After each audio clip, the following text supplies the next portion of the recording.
제목은 하나님은 회개하는 사람들에게 자비를 베푸십니다 하는 제목입니다. 그리고 성경 본문은 요나서 3장에 해당하고요. 또 참고 본문으로 마태복음 12장 부분을 읽으실 겁니다. 신상화 전사님은 캐나다 해밀턴 신학교에 지금 4학년에 재학 중에 계시고요. 우리 신학교에서 보낸 그 학생들과도 짧게는 1년, 길게는 2년 같이 공부하시는 분이십니다. 지금 IRC 신학교에 히브리어를 강의하고 있으시고요. 방학 때 들어오셔서 그 일을 감당하고 계십니다. 신상화 전사님 아버님은 고신 측의 신득길 목사님이라고 남아공 포체트룸 신학교에서 아마 학위를 하시고 구약학 전공하신 분으로 제가 알고 있습니다. 일찍이 이제 캐나다로 가셔서 캐나다 개혁교회 소속으로 있으시면서 신학을 하고 계신 분입니다. 말씀 은혜를 많이 누리시기 바랍니다.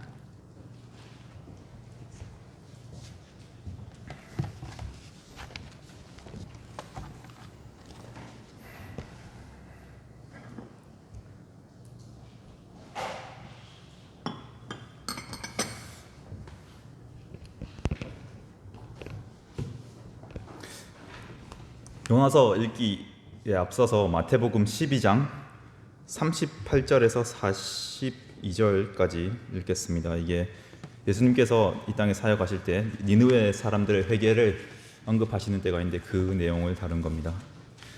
마태복음 12장 38절에서 42절입니다. 제 성경으로는 19쪽이네요.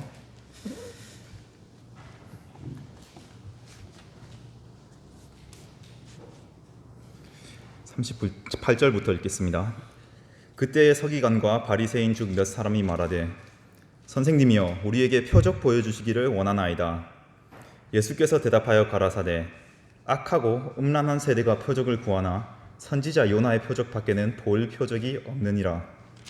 요나가 밤낮 사흘을 큰 물고기 뱃속에 있었던 것 같이 인자도 밤낮 사흘을 땅속에 있으리라. 심판 때에 니느웨 사람들이 일어나 이 세대 사람을 정죄하리니 이는 그들이 요나의 전도를 듣고 회개하였음이니와 요나보다 더 큰 이가 여기 있으며 심판 때에 남방 여왕이 일어나 이 세대 사람을 정죄하리니 이는 그가 솔로몬의 지혜로운 말을 들으려고 땅끝에서 왔음이니와 솔로몬보다 더 큰 이가 여기 있느니라. 이어서 오늘 설교의 본문 요나서 3장을 함께 읽겠습니다.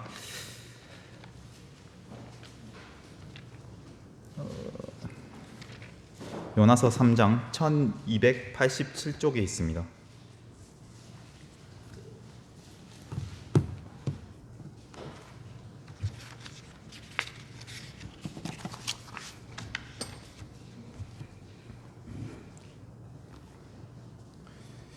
여호와의 말씀이 두 번째 요나에게 임하니라. 이르시되 일어나 저 큰 성읍 니느웨로 가서 내가 내게 명한 바를 그들에게 선포하라 하신지라. 요나가 여호와의 말씀대로 일어나서 니느웨로 가니라. 니느웨는 극히 큰 성읍이므로 3일 길이라. 요나가 그 성에 들어가며 곧 하루 길을 행하며 외쳐 가로되 40일이 지나면 니느웨가 무너지리라 하였더니 니느웨 백성이 하나님을 믿고 금식을 선포하고 무론 대소하고 굵은 배를 입은지라. 그 소문이 니느웨 백왕에게 들림에 왕이 보좌에서 일어나 조복을 벗고 굵은 배를 입고 제에 앉으니라.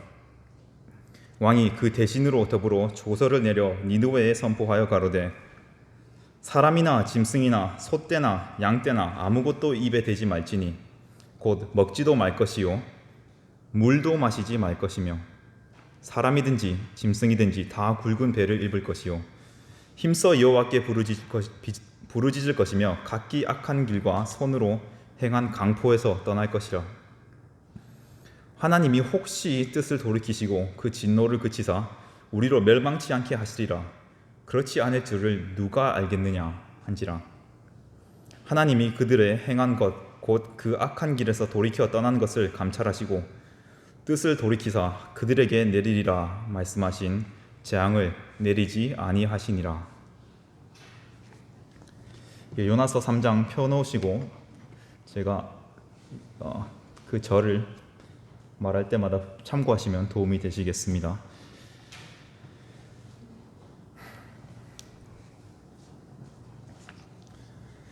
이스라엘이 하나님께 말했습니다. 우리가 회개하면 받아주시겠습니까? 하나님께서 대답하시기를 내가 니느웨 사람들의 회개를 받아들였는데 내 회개를 받아들이지 않겠느냐 하셨습니다. 방금 이 내용은 유대인 주석에 기록되어 있는 내용입니다. 제가 이 내용을 읽은 이유는 방금 들으신 내용의 요나서, 방금 읽으신 그 주석의 내용이 요나서 3장의 목적을 잘 보여주고 있기 때문입니다. 3장은 니느웨의 회개를 다루고 있지만 이 요나서가 누구를 위해서 쓰였는가를 물어봐야 합니다. 요나서는 이스라엘 사람들과 하나님의 백성에게 하나님의 자비를 가르쳐주기 위해서 쓰인 것입니다. 주 안에서 사랑하는 성도 여러분, 오늘 그것이 하나님의 자비가 이 설교의 초점이자 주제입니다. 오늘의 말씀, 하나님은 회개하는 자들에게 자비를 베푸십니다 라는 제목으로 말씀을 전하겠습니다. 첫 번째 대지에서 회개의 요청에 대해서, 두 번째 대지에서는 회개의 진정성에 대해서, 세 번째 대지에서는 회개의 열매에 대해서 살펴보겠습니다. 먼저 니느웨가 듣게 되는 회개의 요청에 대해서 보겠습니다. 1절에 주님의 말씀이 요나에게 두 번째로 옵니다. 그리고 이번에는 요나가 순종을 합니다. 왜 두 번째로 오는지 아시지 않습니까? 첫 번째 순종을 하지 않았기 때문입니다. 그리고 이번에는 요나가 순종을 합니다. 요나가 다른 옵션이 없지 않습니까? 도망을 치겠습니까? 이미 요나는 도망을 쳤습니다. 쳐봤고 성남 바다에 던져져봤고 거의 익사할 뻔했습니다. 밤낮 3일 동안 물고기 뱃속에서 지냈습니다. 요나는 그 경험을, 그 물고기의 뱃속을 수월의 뱃속이라고 비유하면서 그 경험이 얼마나 무서운 경험이었는지 말하고 있습니다. 즉, 그 물고기의 뱃속을 무덤과 비교한 것입니다. 그래서 이번에는 요나가 하나님의 말씀을 들었을 때 니느웨로 갑니다. 제가 1대지를 회개의 요청이라고 정했지만 사실 요나가 니느웨에게 선포한 그 말씀은 회개의 요청이라고 하기보다는 단순히 파괴의 메시지였습니다. 4절 보시면 요나가 40일이 지나면 니느웨가 무너지리라 고 외쳤습니다. 자, 첫 번째로 강조드리고 싶은 말씀은 이것이 주님의 말씀이라는 것입니다.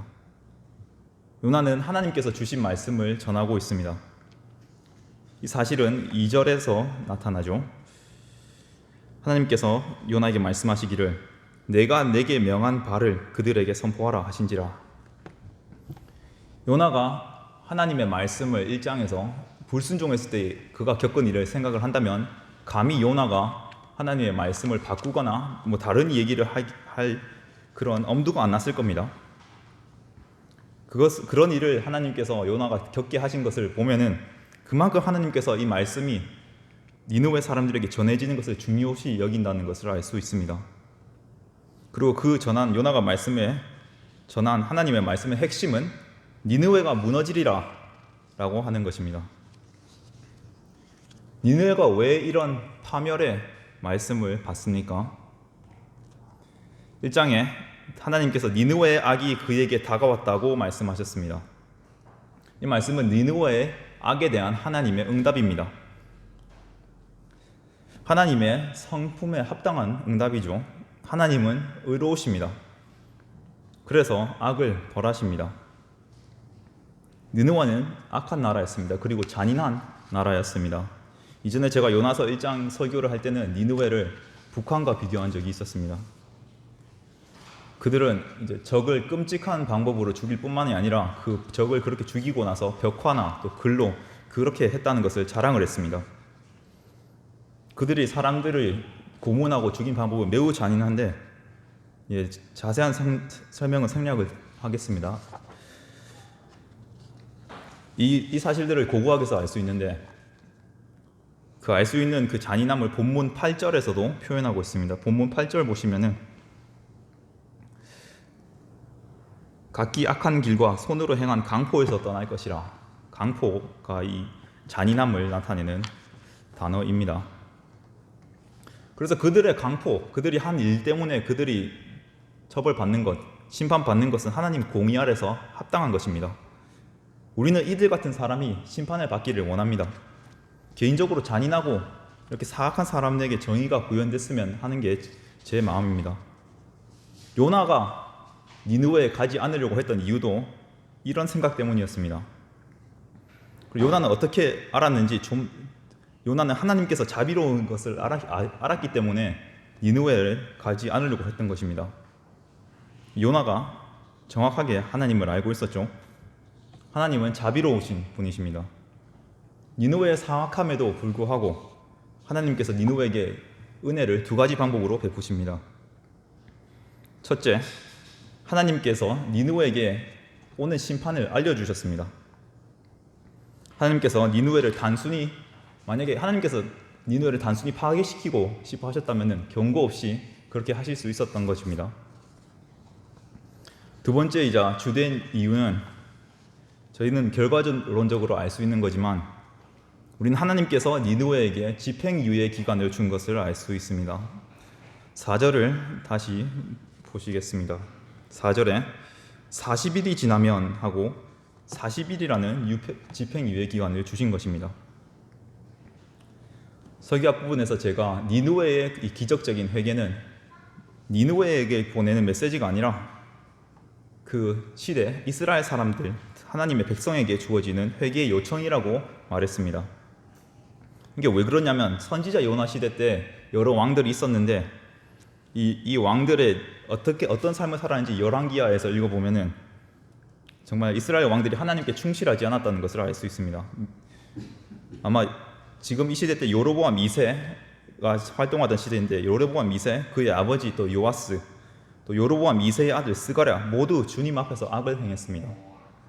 그렇기 때문에 요나서 3장은 그들을 위해서 기록되었습니다. 요나서를 통해서 하나님께서 자신의 백성에게 회개를 요청을 하는 것입니다. 그리고 이게 하나님의 말씀, 하나님의 백성에게 주어진 말씀인데 하나님의 백성인 우리들에게도 주어진 말씀입니다. 그리고 이 회개의 요청은 새 언약 시대를 살아가는 저희들에게는 더 급박한 말씀으로 주어집니다. 솔직히 말해서 이렇게 처음 선약교회에서 예배를 인도를 하면서 강설을 하면서 회개하라는 말씀을 드리기는 쉽지가 않습니다. 하지만 본문에서 드러나듯이 회개의 말씀이 너무나 중요하기 때문에 이 회개의 말씀 요청을 여러분들에게 하겠습니다. 저희가 이 회개의 요청을 들어야 하는 이유는 본질상 우리가 니느웨 사람과 전혀 다를 게 없기 때문입니다. 이 파멸의 말씀 우리에게 그대로 적용됩니다. 저희가 혈육으로 따져도 유대인이 아니죠. 이방인입니다. 저희는 니느웨 사람들과 똑같은 것입니다. 아니 성경은 본질상 우리가 하나님의 원수였다라고 기록하고 있습니다. 우리는 하나님의 원수인데 하나님이 변하지 않으시고 그대로 의로우시고 공정하시고 신실하신 심판관이십니다. 즉 우리같이 악한 자들을 벌하시는 것은 당연한 겁니다. 조금 전에 우리의 회개에 대한 요청이 더 급박하다고 했습니다. 그 이유가 무엇이겠습니까? 사랑하는 성도 여러분, 저희에게는 40일이 주어지지 않았습니다. 더 많은 시간이 주어졌을 수도 있고 더 적은 시간이 주어졌을 수도 있습니다. 저희는 알 길이 없죠. 주님께서 밤에 도적같이 오실 것이라고 저에게 말씀하셨습니다. 오늘이 될 수 있고 내일이 될 수도 있습니다. 우리는 훨씬 더 급박한 상황에 처해 있습니다. 게다가 우리가 더 급박한 상황에 처해 있는 이유가 하나가 더 있습니다. 우리를 위해서는 선지자 요나가 아닌 예수 그리스도께서 직접 회개를 요청하십니다. 우리의 회개의 요청은 요나보다 훨씬 더 크고 위대하신 분, 만유의 주 그리스도로부터 옵니다. 이런 회개의 요청을 저희가 받았는데 이처럼 위대한 선지자의 말씀을 저희가 무시를 한다면 그 죄가 얼마나 더 크겠습니까? 그래서 니느웨 사람들이 마지막 날에 일어나서 저희들을 정죄한다고 예수님께서 말씀하시는 겁니다. 그리스도의 서기를 듣고 그리스도의 회개의 요청을 듣고 회개를 하지 않는 자들이 있기 때문입니다. 여기 계신 여러분 각각 개개인 회개를 요청하겠습니다. 죄를 저버리고 하나님께로 돌이키십시오. 사실 회개하는 삶이 그리스도인의 삶이지 않습니까? 우리가 끊임없이 죄를 짓기 때문에 계속해서 회개하는 삶이 그리스도인의, 기독교인의 삶인 것입니다. 그래서 제가 퀴즈를 하나 내드릴게요. 저희 모두 개혁교회 교인이지 않습니까? 1517년에 마틴 루터 선생님이 95개조 태제를 쓰셨는데 이 95개 태제 종교개혁에 엄청난 영향을 미치게 됩니다. 그럼 여기서 제가 드리는 질문은 여러분은 95개조 태제에서 첫 번째 태제가 무엇인지 아십니까? 힌트를 드리자면 루터가 95개조를 태제를 썼던 주된 이유는 천주교에서 면죄부를 판매했기 때문이죠. 어떻게 도움이 되십니까? 제가 답을 알려드리겠습니다. 첫 번째 95개조의 첫 번째 태제는 우리의 주님이시고 선생님이신 예수 그리스도께서 회개하라 하고 말씀하셨을 때 그분은 신자의 생애 전체가 참여하라는 삶이 되기를 원하셨다 라고 적었습니다. 루터 선생은 로마 카톨릭 교회가 사람들을 속이는 것을 견딜 수 없었습니다. 사람들이 종교적인 유물을 사고 그 유물을 만지고 의식을 통해서 죄를 갚을 수 있다고 믿게 했습니다. 루터 선생은 회개를 진지하게 받아들였고 그 회개를 진지하게 받아들였기 때문에 그리스도인의 전 생애가 참여하는 삶이 되어야 한다고 기록했습니다. 여러분은 회개하는 삶을 살고 있습니까? 회개하는 삶은 죄가 없는 삶이 아닙니다. 만일 우리가 죄 없다 하면 스스로 속이고 또 진리가 우리 속에 있지 아니하니 만일 우리가 우리 죄를 자백하면 저는 미쁘시고 의로우사 우리 죄를 사하시며 모든 불의에서 우리를 깨끗게 하실 것이요 라고 적고 있습니다. 요한 1장 8절에서 9절입니다. 회개하는 삶은 계속해서 죄를 자백하고 죄에서 벗어나는 삶입니다. 이 회개를 어떻게 해야 하겠습니까? 회개의 첫 번째 단계는 하나님의 말씀을 믿는 것입니다. 5절을 보시기 바랍니다. 니느웨 사람들이 그렇게 반응을 합니다. 5절에 니느웨 백성이 하나님을 믿고 라고 적고 있습니다. 니느웨 백성은 요나가 선포한 말씀을 믿었습니다. 하나님 말씀을 그대로 믿었습니다. 니느웨 백성이 믿은 하나님 말씀은 니느웨가 무너지리라 하는 말씀이었습니다. 여러분도 이처럼 하나님의 말씀을 받아야 합니다. 말씀을 믿으셔야 합니다. 감사하게도 우리에게는 니느웨에게 주어진 말씀보다 훨씬 은혜로운 말씀이 있습니다. 그리스도는 사도 베드로를 통해서 사도행전 3장 19절에 이렇게 말씀하고 계십니다. 그러므로 너희가 회개하고 돌이켜 너희 죄 없이 함을 받으라. 이같이 하면 유쾌하게 되는 날이 주 앞으로부터 이를 것이요 또 주께서 너희를 위하여 예정하신 그리스도 곧 예수를 보내시리니. 니느웨가 받은 그 말씀 어떻게 보면 자비의 기미가 하나도 보이지 않는 그런 심판의 선포였습니다. 그러나 회개에 대한 우리의 요청은 하나님의 자비가 분명히 드러나지 않습니까? 사도 베드로가 회개하고 돌이켜 너희 죄 없이 함을 받으라. 죄 없이 함, 죄의 용서가 약속이 돼 있고 성화, 유쾌하게 되는 날, 주로부터 오는 그 유쾌하게 되는 날, 성화가 되는 그런 성화까지도 약속이 되고 주님께서 다시 오는 재림하시는 것까지 저희에게 약속이 되어 있습니다. 니느웨 사람들은 하나님의 말씀을 받아들였습니다. 여러분은 하나님의 은혜로운 말씀을 받아들이십니까? 니느웨 백성의 회개는 하나님의 말씀을 받아들이는 것으로 그치지 않습니다. 그들의 회개는 너무나도 절실합니다. 그래서 니느웨 사람들의 회개는 우리에게 훌륭한 모범이 됩니다. 모범이 된다는 것은 우리의 회개도 적어도 니느웨 사람들의 회개만큼 이런 모습으로 나타나야 한다는 것입니다. 5절은 계속해서 니느웨 백성이 하나님을 믿고 금식을 선포하고 물은 대소하고 굵은 배를 입은지라 라고 간략하게 설명을 하고 있습니다. 그리고 6절에서 9절까지 어떻게 이 사람들이 회개를 했는지 더 상세하게 설명을 하고 있습니다. 우리는 니느웨 사람들이 하나님 앞에서 엄청나게 겸손한 자세를 취하고 있다는 것을 볼 수 있습니다. 그들에게는 임박한 파멸이 너무 현실적으로 다가와서 이 세상의 어떠한 즐거움도 다 잃었습니다. 그리고 그들의 회개에서 자기의 엄청난 자기 부인의 모습이 나타나고 있습니다. 가장 강력한 니느웨의 왕이 자신의 지위를 부인합니다. 보좌에서 일어나 제에 앉았습니다. 그리고 그는 외모에 신경도 쓰지 않죠. 왕의 조복을 벗고 베옷을 입었습니다. 그리고 니느웨 백성과 동물들조차도 자신과 똑같이 행동하라고 명령합니다. 또 그들 모두 금식을 선포함으로써 삶 그 자체를 부인합니다. 요즘 단식이 유행하고 있다고, 한국에서도 유행하고 있다고 들었습니다. 어떤 사람들은 최대 7일 동안 단식을 하고 그것도 정기적으로 합니다. 그리고 특히 간헐적 단식은 꽤 흔하죠. 간헐적 단식이라 하면은 약 14시간에서 16시간 동안 밥을 먹지 않고 아무것도 먹지 않는 것을 얘기하는데, 어쩌면 여러분들도 종교적인 이유에서나 아니면 건강의 이유에서나 아니면 귀찮아서 종종 간헐적 단식을 하시고 있을지도 모르겠습니다. 하지만 지금 니느웨에서 그런 금식을 선포한 것이 아닙니다. 7절에 선포된 금식이 얼마나 심각한지를 한번 보십시오. 여기서 밑에 보시면 짐승이나 사람이나 짐승이나 소떼나 양떼나 아무것도 입에 대지 말지니 곧 먹지도 말 것이요.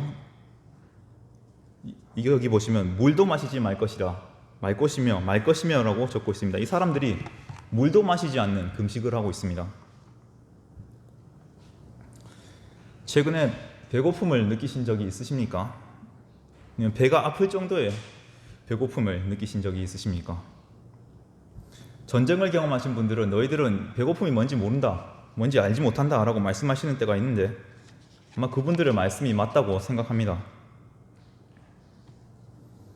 그 배고픔, 그분들이 느꼈던 그런 배고픔이 니느웨 백성이 지금 실제로 그런 굶주림과 갈증을 경험하고 있습니다. 니느웨 백성들이 한 회개는 거칠의 의식행위가 아닙니다. 왜냐하면 첫째, 그들은 진심으로 하나님께 기도하고 있습니다. 8절을 보시면 사람이든지 짐승이든지 하면서 다 굵은 배를 입을 것이요 힘써 여호와께 부르짖을 것이며 라고 적고 있습니다. 하나님께 기도를 하고 있습니다. 둘째, 니느웨 백성은 자신의 삶을 도덕적으로 개혁하고 있습니다. 왕은 각 사람에게 자신의 죄를 돌이키라고 부릅니다. 아주 구체적인 명령이지 않습니까? 8절에 각기 악한 길과 손으로 행한 강포에서 떠날 것이라 라고 적고 있습니다. 이런 회개, 이런 선포를 받은 니느웨가 어땠을지를 상상해 보십시오. 짐승들이 배가 고프면 울기 시작하는데 배고파서 우는 동물들, 소들, 양들, 또 개들이 얼마나 짖겠습니까? 그리고 모든 사람들이 하나님께 힘써 부르짖으며 또 아이들은 얼마나 배고픔에서 울겠습니까? 도시 전체가 울음소리로 가득 찼을 것입니다. 니느웨 회개가 이러했는데 그 니느웨의 회개와 비교해 봤을 때 여러분의 회개는 어떻습니까? 아수르 제국 니느웨 사람들이 아무리 잔인하고 강포를 행했다 하더라도 지금은 그렇게 나빠 보이지 않지 않습니까? 최근에 주님 앞에서 스스로를 낮추신 적이 있으십니까? 금식하신 적은요? 주님께 부르짖으신 적이 있으십니까? 마음을 먹고 여러분의 삶에서 죄를 끊어내신 적이 있으십니까? 단언컨대 여러분의 회개는 니느웨 회개의 반도 따라가지 못할 것입니다. 적어도 제 회개가 그렇습니다. 그래도 적어도 죄 때문에 눈물을 흘려보신 적은 있으십니까? 회개의 눈물을 흘리신 적이 있으십니까? 만약 회개의 눈물을 흘리신 적이 있으시다면 그 눈물이 충분했다고 생각하십니까? 회개의 눈물, 그 순간은 많은 사람들에게 참 인상적인 순간입니다. 그래서 그 많은 사람들이 회개의 경험을 자신이 구원을 받았다라는 그런 증거로서 여기고 삽니다. 스스로는 구원의 증거로 여길 수 있고 구원의 확신을 가질 수 있습니다. 그러나 주님 앞에서 여러분의 회개가 받아들여지기에 충분했다고 생각하십니까? 우리의 주 여호와는 거룩 하십니다. 그런데도 여러분의 회개가 단 한 번이라도 받아질 거라고 생각하십니까? 절대 아닙니다. 여러분의 회개 그것만으로는 결코 안 됩니다. 그러나 우리의 회개는 그리스도를 통해 받아들여질 수 있습니다. 이 사실에서 개인적으로 저는 큰 위로를 얻습니다. 중고등학교 때 저는 부흥운동의 영향을 받은 교회를 다녔습니다. 영적인 경험을 중요시 여기는 교회였는데 신앙생활이 이제 주일에 예배로 또 성례로 이루어지는 것이 아니라 여름 성경학교나 겨울 성경학교를 통해서 이루어지는 그런 교회였습니다. 이런 성경학교에서는 이제 큰 음악을 틀고 또 통성기도를 밤늦게까지 하다가 자기 자신을 헌신하는 시간으로 절정을 이르렀습니다. 계속해서 영적인 경험을 강조하던 환경이었습니다. 그런데 저는 특별한 영적인 경험도 없었기 때문에 제 회개가 하나님 앞에서 정말 받아들여지기에 충분한지 늘 확신이 없었습니다. 그래서 수년간 구원의 확신이 없었습니다. 분명히 회개는 필요합니다. 여기서 회개를 계속해서 강조하다 보면 회의에 빠지게 될 수 있습니다. 여기서 그렇다고 회개의 요청을 하지 말라는 게 아니라 그 회개의 기준에 낮추면 안 됩니다. 우리가 회의에 빠질 수가 있는데 이것은 회개의 기준이 너무 낮기 때문입니다. 회개의 기준이 얼마나 높아야 하냐면 우리가 할 수 있는 것이 아니라 그리스도께서 이루신다는 것을 할 수 있을 정도로 그렇게 우리로서는 할 수 없다는 그 기준을 이해를 해야 합니다. 제가 이 회의에서 어떻게 빠질 수 있었냐면 나중에 그리스도가 저의 의로움이 되신다는 것을 알게 되었습니다. 제가 참 감명 깊게 읽고 또 소중하게 여기는 글귀가 있습니다. 그것을 여기서 나누고자 합니다. 한 익명의 청교도가 이렇게 말했습니다. 우리의 회개의 눈물도 어린 양의 피로 씻겨져야 합니다. 우리의 회개의 눈물도 어린 양의 피로 씻겨져야 합니다. 사랑하는 성도 여러분, 우리의 회개의 눈물은 하나님의 어린 양의 피로 씻겨졌습니다. 이 사실을 믿으십니까? 여러분의 회개는 니느웨 사람들의 회개만큼 극단적이지 않을 수도 있습니다. 그러나 사실 여러분의 회개는 니느웨의 회개보다 훨씬 더 낫습니다. 니느웨 백성 어느 누구도 예수님처럼 스스로를 낮춘 사람이 없습니다. 성경은 예수님은 근본 하나님의 본체시나 자신을 십자가의 죽음까지 낮추셨다라고 적고 있습니다. 방금 최승돈 목사님께서 말씀하셨듯이 이 하나님께서 자신을 낮추는 것, 인간의 몸을 입고 온다는 것, 이것은 저희가 흉내낼 수도 없고 이해할 수도 없는 엄청난 자신을 낮추는 모습입니다. 그리고 니느웨 그 어느 누구도 예수님처럼 하나님께 부르짖은 사람이 없습니다. 예수께서 힘쓰고 애써 더욱 간절히 기도하시니 땀이 땅에 떨어지는 피방울같이 되더라. 라고 적습니다. 여러분이 예수 그리스도를 믿지 않습니까? 여러분이 믿으시기 때문에 여러분의 회개는 하나님 앞에서 완벽합니다. 하나님께서 여러분의 회개를 반드시 받으실 것입니다. 그리스도께서 행한 모든 것이 우리의 것이 됩니다. 그것은 믿음을 통해서 우리의 것이 되는 것입니다. 하나님께서는 우리에게 그리스도의 의를 전가시킵니다. 즉 그리스도의 의로움을 저희에게 옮겨주십니다. 그 그리스도의 의에 뭐가 포함이 되시는지 아십니까? 그리스도, 예수님께서 이 땅에서 살면서 지금 그 보여줬던 완전한 신뢰와 의존, 그것도 포함이 되는 겁니다. 그렇기 때문에 우리의 회개가 그리스도 안에서 완벽해지는 것입니다. 이것이 여러분이 해야 할 일입니다. 죄에서 떠나 그리스도께로 돌이키십시오. 이보다 중요한 게 없습니다. 예수 그리스도께로 돌이키십시오. 예수 그리스도께로 돌이키시면 하나님의 진노에서 벗어날 수 있습니다. 마찬가지로 니느웨 백성들도 재앙으로부터 벗어났습니다. 10절에 하나님이 그들이 행한 것 곧 그 악한 길에서 돌이켜 떠난 것을 감찰하시고 뜻을 돌이키사 그들에게 내리리라 말씀하신 재앙을 내리지 아니하시니라 적고 있습니다. 어떻게 이런 일이 가능합니까? 하나님께서는 니느웨를 살려줄 의무가 없습니다. 그들은 이미 많은 악을 행했습니다. 그들의 악은 이미 요나서 1장에 하나님 앞으로 올라왔습니다. 그들이 회개를 한다고 해서 그들이 죽인 사람들이 돌아오는 것도 아닙니다. 하나님께서 그들을 벌하시는 것이 정의이지 않습니까?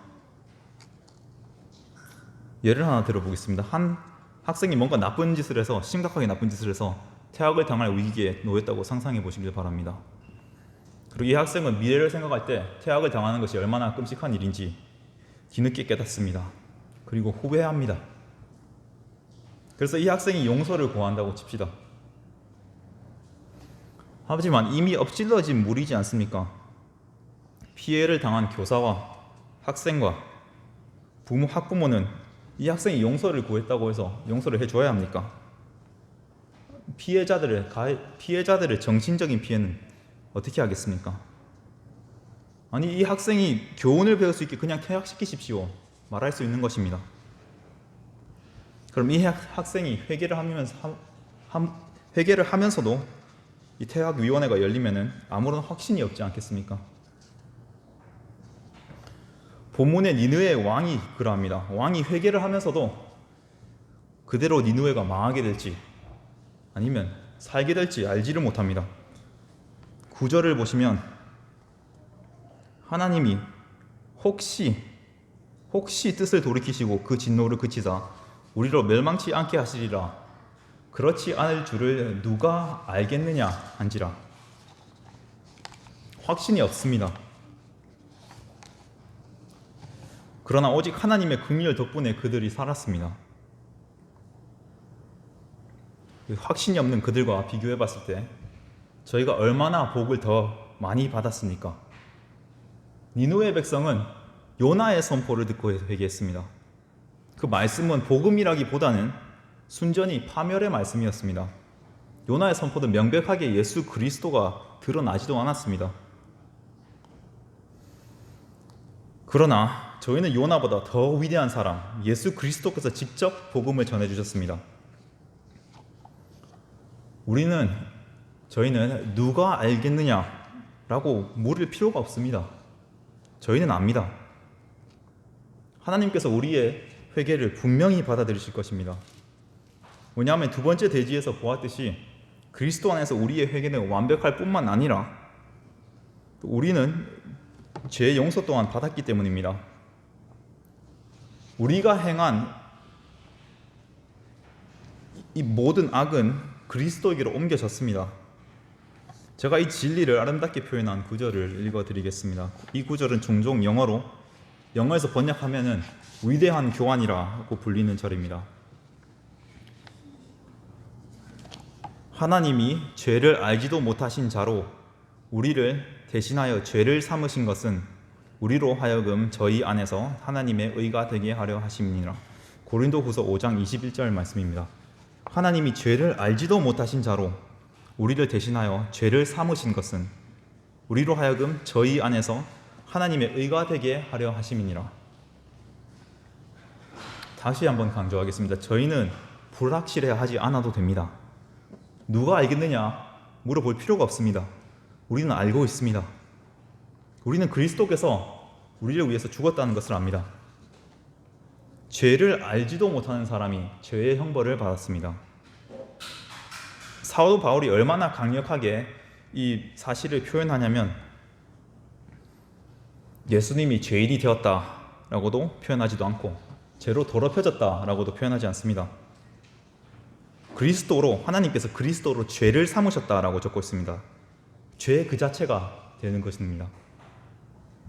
그것이 순수함, 하나님의 아들만큼 순수하고 의로우신 그런 분이 없죠. 그 순수함과 의로움의 전형이신 하나님 아들의 죄로 삼겼을 때, 삼으셨을 때 그 교환으로 우리는 그리스도 앞에서 하나님 앞에서 의롭다는 것을 확신할 수 있는 것입니다.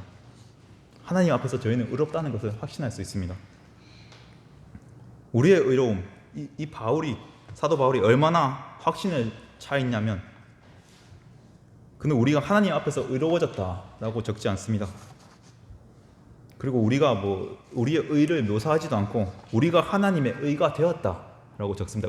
의 그 자체가 되었다고 말합니다.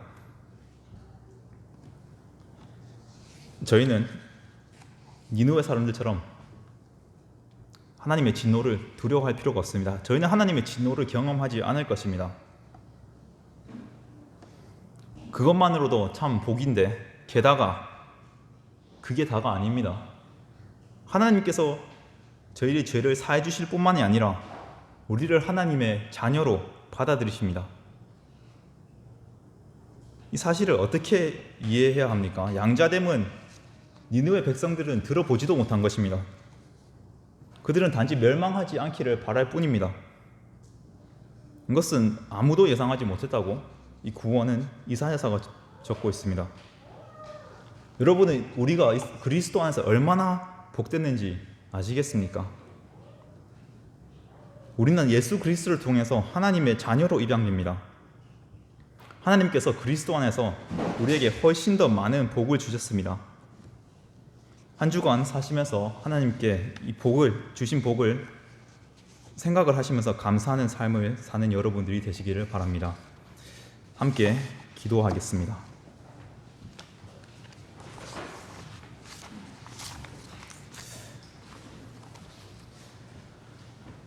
하나님 아버지, 저희를 여기 이렇게 불러주셔서 하나님의 말씀을 듣게 해주심을 감사합니다.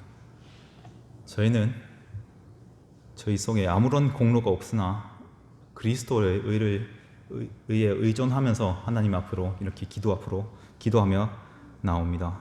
주님, 이 말씀을 통해서 저희에게 회개를 요청을 하셨는데 저희가 이 말씀을 진지하게 받아들일 수 있도록 해주시옵소서.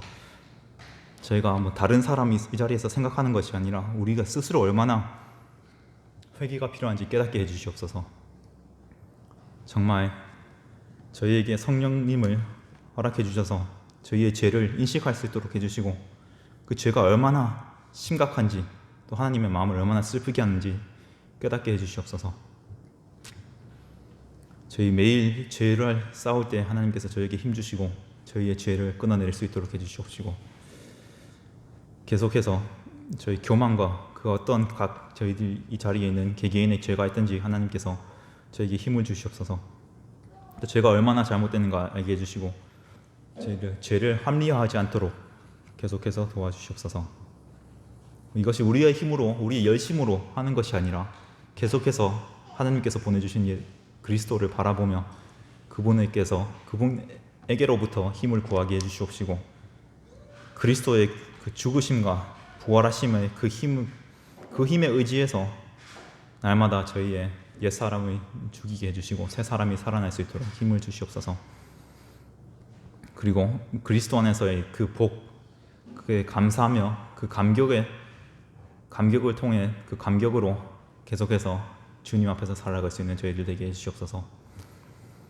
그리스도 안에서 참된 평화를 얻게 해주시옵소서. 그리스도 안에서 모든 것을 이루어 주셔서 감사합니다. 저희 교회 성도 여러분들 여기서 살아가면서 계속해서 그 힘을 얻어 또 하나님께 감사하는 삶을 살게 해주시옵소서. 이 모든 것 예수 그리스도 이름으로 기도드립니다. 아멘.